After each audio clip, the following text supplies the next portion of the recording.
Bora, meus parceiros, tamo por cá. É nóis aí, meus parceiros. Meus parceiros, olha aí, ó.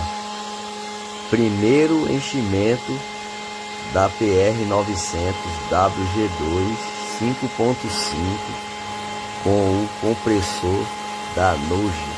Olha só que maravilha aí, ó.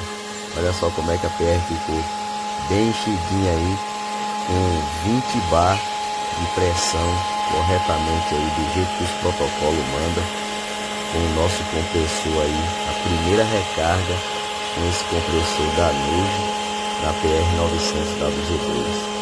É isso aí, meus parceiros. Quem não é inscrito, se inscreve no canal, deixa aquele like, comenta, compartilha, dá aquela força pra nós aí, nos ajuda aí o canal a crescer aí, ó. Primeiro enchimento da PR900 com o compressor da NUOGE, top demais. É nóis, meu parceiro, até o próximo vídeo.